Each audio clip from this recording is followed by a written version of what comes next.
नमस्कार बंधुकण पूजा घरे रखंतु एही चारोटी जिनिस जीवन रे केबे भी हेबो नाही धनर अभाव। तेबे बंधु माने आज मु आपनकु एही वीडियो रे किछि एपरि जिनिस विषय कहिबाको जाउछि जहाको आपण निजर पूजा घरे रखिबा अत्यंत जरूरी अटे।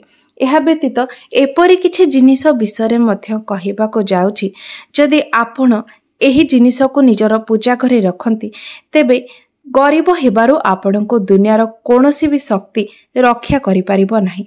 हाँ बंधु माने आजिर एही वीडियो रे मु आपण माननको कहिबाको जाउछि जे पूजा घरे केउ जिनिस रखिबा तरा गृह रे धनर नाश होइथाय एवं माँ लक्ष्मी आपणको घर को त्याग करि देइथांती। एहा सहित एपरि चारोटी जिनिस विषय कहिबाको जाउछि जहाको पूजा घरे रखिबा तरा आपणको गृह रे केबे भी धनर अभाव होई न थाय। हाँ बंधु माने जदि आपण निज गृह रे सुख समृद्धि एवं धनर वृद्धि करबाको चाहुचंती तेबे एही चारोटी जिनिस पूजा घरे रखिबा बहुत ही शुभ होइथाय एवं अत्यंत आवश्यक मध्य होइथाय। तेबे एही कथा स्वयं भगवान श्री कृष्ण कहिसंती एवं एहा विषय रे पुराण रे मध्य उल्लेख रहिछि। तेबे ए विषय संपूर्ण जानिबा पई वीडियोटी को स्किप न करी शेष पर्यंत निश्चय देखंतु। बंधु माने प्रत्येक मनुष्य निज गृह रे गोटे छोट पूजा घर बा मंदिर निश्चय निर्माण करिथाय जहा भितरे से निजर सबु देवादेवी को तथा तांको सहित जड़ित महत्वपूर्ण जिनिस गुडी को श्रद्धा सहकारे रखिथाय। किंतु कोन आपण जानती जे शास्त्र रे पूजा घर भितरे किछि जिनिसर रखिबा जेतिके फलदायी होइथाय सेहि बळी आउ किछि जिनिस पूजा घरे रखिबा तरा आपणकर अमंगल एवं अशुभ होइथाय। तो किछि एमिति जिनिस अटे जहा नकारात्मक ऊर्जा उत्पन्न करिथाय एवं पूजार शुभ प्रभाव को अटकाई देइथाय। एहार सीधा सड़क प्रभाव गृहर सदस्य मानक उपरे पड़िथाय एवं जहा द्वारा तांकर उन्नति रे बाधा सृष्टि होइथाय एवं परिवारर सदस्यंको मध्यरे स्नेह श्रद्धा मध्य कम होई जायथाय।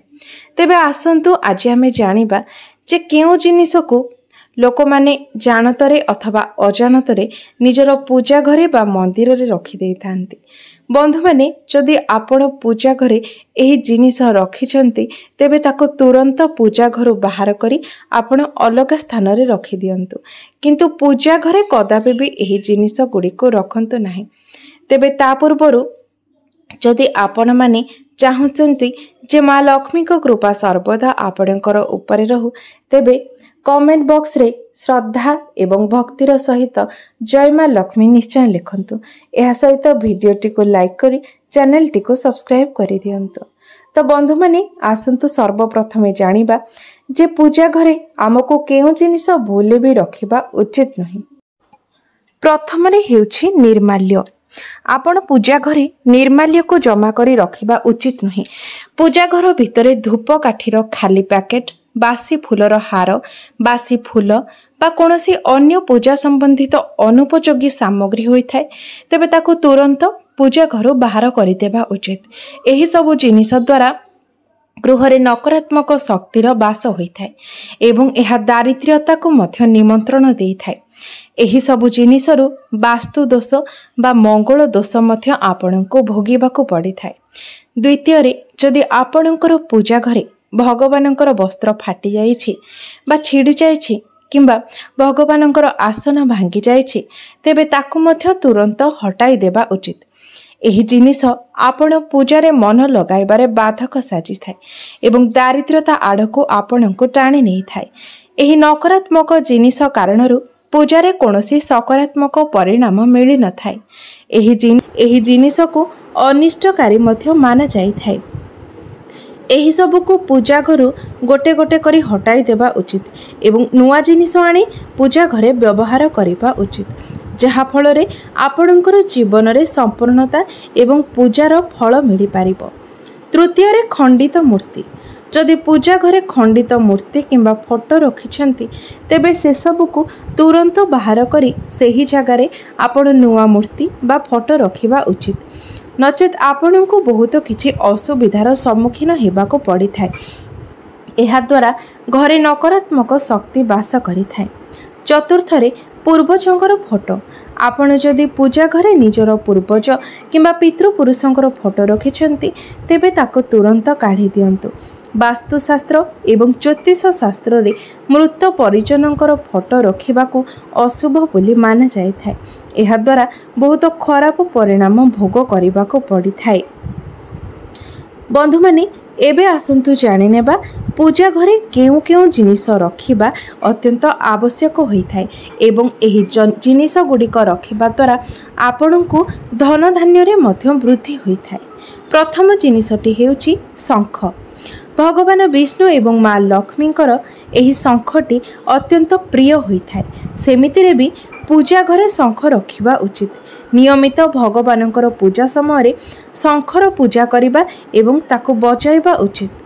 शंख बजाइबा द्वारा गृहरे सकारात्मक प्रभाव पड़ी थाए एवं आपणक गृहरे माँ लक्ष्मींकर मध्य स्थायी वास होई थाए। द्वितीय गंगाजल। हिंदू धर्म रे अग्नि एवं गंगाजलर विशेष महत्व रही थाए। जीवनर प्रत्येक संस्कार रे गंगाजलर प्रयोग करा जाय थाए। गंगाजल केबे भी खराब हुए नहीं, सेथिपाई पूजा स्थान रे गंगाजल निश्चित रखिबा उचित एवं प्रतिदिन पूजा समय गंगाजल निश्चित भाव में प्रयोग करिबा उचित। पूजा घरे गंगाजल रखिबा द्वारा माँ लक्ष्मी प्रसन्न होइथांती। तृतीय हेउची शालग्राम। शालग्राम भगवान को पूजा घरे निश्चित भाव में रखिबा उचित एवं से शालग्राम रे प्रतिदिन तुलसी मिश्रित जल चढ़ाई स्नान कराइबा उचित। एमिति करिबा द्वारा विष्णु भगवानंकर समस्त अवतारंकर आशीर्वाद प्राप्त होइथाए, कारण शालग्राम को साक्षात भगवान विष्णुंकर स्वरूप बोली माना जाय थाए।